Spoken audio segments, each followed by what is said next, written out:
ఆంధ్రజ్యోతి ఎఫెక్ట్తో శ్రీశైలం దేవస్థానం యంత్రాంగం కదిలింది.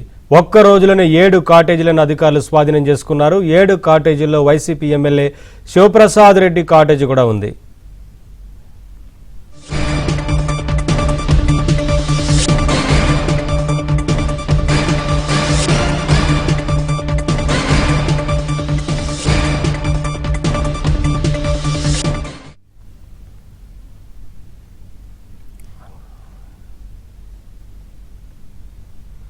ఏబిఎన్ ఆంధ్రజ్యోతి ఎఫెక్ట్తో శ్రీశైలం దేవస్థానం యంత్రాంగం కదిలింది. ఒక్క రోజులోనే 7 కాటేజీలను అధికారులు స్వాధీనం చేసుకున్నారు. 7 కాటేజీల్లో వైసీపీ ఎమ్మెల్యే శివప్రసాద్ రెడ్డి కాటేజీ కూడా ఉంది. అప్డేట్స్ మా కరెస్పాండెంట్ సుంకన్న అందిస్తారు. సుంకన్న, వైసీపీ ఎమ్మెల్యేకి సంబంధించిన కాటేజీ కూడా ఉన్నట్లుగా తెలుస్తా ఉంది కదా, స్వాధీనం చేసుకున్న వాటిలో ఏంటి అప్డేట్స్ మొత్తంగా? నవీన్, శ్రీశైలం దేవస్థానంలో గత ప్రభుత్వంలో నిర్మించినటువంటి కాటేజీలు ఇప్పటి వరకు కూడా ఇంకా దేవస్థానానికి హ్యాండ్ ఓవర్ చేయలేదు. అయితే దీనిపైన కూడా ఏబిఎన్ ఆంధ్రజ్యోతిలో వరుస కథనాలు రావడంతో దేవస్థానం అధికారులు కూడా స్పందించి వెంటనే దర్శి ఎమ్మెల్యే శివప్రసాద్ రెడ్డి కాటేజీతో పాటు మరికొన్ని కాటేజీలను కూడా స్వాధీనం చేసుకోవడం జరిగింది. అయితే కొంత ప్రాసెస్ ఉంటుంది. ఆ ప్రాసెస్ ప్రకారంగా అధికారికంగా స్వాధీనం చేసుకుంటామని ఆలయ శ్రీనివాసరావు, అదేవిధంగా ప్రెసిడెంట్ చైర్మన్ కొత్తగుంట రమేష్ నాయుడు కూడా చెప్పినటువంటి పరిస్థితి. అయితే దీనివల్ల కూడా గత ప్రభుత్వంలో అగ్రిమెంట్ చేసుకున్నారు దాతలు. అయితే దాతలు కాటేజీలు నిర్మించిన తర్వాత ఏడాదిలోపే దేవస్థానానికి ఇవ్వాల్సి ఉంటుంది.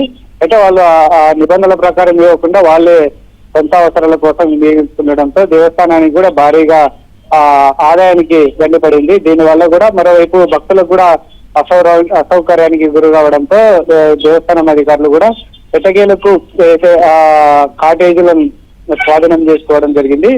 అయితే దీనిపైన కూడా ఆలయ సీరియస్ గా స్పందించారు.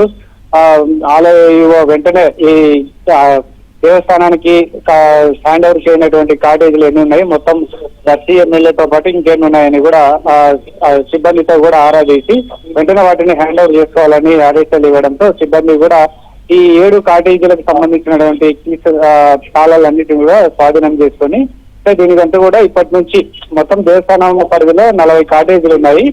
వాటితో పాటు ఈ 7 కాటేజీలు కూడా భక్తుల సౌకర్యార్థం ఉంచుతామని కూడా ఆలయ శ్రీనివాసు చెప్పారు. మరోవైపు ఏదైతే నిబంధనల ప్రకారం ఇవ్వాల్సి ఉంటుంది ఈ కాటేజీ దాతలు కూడా, సో భక్తుల సౌకర్యాలను దృష్టిలో పెట్టుకొని ఇవ్వాల్సి ఉంటుంది. ఇప్పటి వరకు కూడా నిబంధనలు ఉల్లంఘించారు. సో ఇక్కడ నుంచి కూడా గతంలో అయితే చేసుకున్నటువంటి అగ్రిమెంట్ ప్రకారం కూడా కాటేజీలను నిర్మించారు. కాకపోతే ఇప్పటి వరకు కూడా ఇవ్వకపోవడం, దీనివల్ల ఎందుకు ఇంతవరకు జాప్యం జరిగిందంటే అధికారులకు దాతలు సహకరించకపోవడం వల్లనే ఈ విధంగా కాటేజీలను స్వాధీనపరచుకోలేకపోయామని కూడా ఆలయ ఏదైతే శ్రీనివాసరావు కూడా చెప్పినటువంటి పరిస్థితి. మొత్తం మీద చూసుకుంటే ఏబిఎన్ ఆంధ్రజ్యోతిలో వచ్చినటువంటి కథనాలు కూడా ప్రకంపనలు రేపై దేవస్థానం అధికారులు కూడా వెంటనే కదలిక వచ్చింది. ప్రభుత్వం కూడా దీనిపై కూడా ఏదైతే సీఎం ఆఫీస్ నుండి ఆరా తీయడంతో దేవస్థానం అధికారులు ఎట్టకేలకు 7 కాటేజీలను స్వాధీనపరుచుకొని భక్తుల సౌకర్యార్థం వెంటనే ఈ 7 కాటేజీలను కూడా భక్తుల కోసం వినియోగిస్తున్నట్లు కూడా దేవస్థానం అధికారులు ప్రకటించారు. Naveen, thank you Sunkanna, thanks for the updates.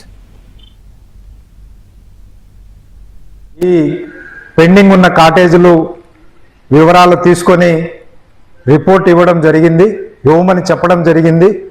వారిచ్చిన report ప్రకారంగా వీటన్నిటినీ త్వరలో దేవస్థానానికి స్వాధీనపరచకపోయినా కూడా దేవస్థానమే స్వాధీనపరచుకునే ఉంటుందని శ్రీశైల దేవస్థానం చైర్మన్గా చెప్తున్నాను. వారికి ఒక డెడ్లైన్ డేట్ ఫిక్స్ చేసి ఈ 7 కాటేజీలు కూడా దేవస్థానం పరిధిలోకి తీసుకోవడం జరుగుతుంది. వాటిల్లో ఈ బూచేపల్లి ప్రసాద్ గారు నిర్మించి కాటేజీ పూర్తి అయినా కూడా వారు హ్యాండ్ ఓవర్ చేయకుండా ఉండడం ఏదైతే ఉందో, వారికి గతంలో అనేక సార్లు నోటీసులు ఇచ్చిన కారణంగా వారు నిన్న మీడియాలో వార్త వచ్చిన సందర్భంలో వారి మనిషి చేత రాత్రికి రాత్రే కీస్ హ్యాండ్ ఓవర్ చేయడానికి ముందుకు రావడం జరిగింది. అన్నీ కూడా రేపు నెల లోపల దేవస్థానం స్వాధీనపరుచుకొని భక్తులకు అందుబాటులోకి తీసుకురావడం జరుగుతుంది.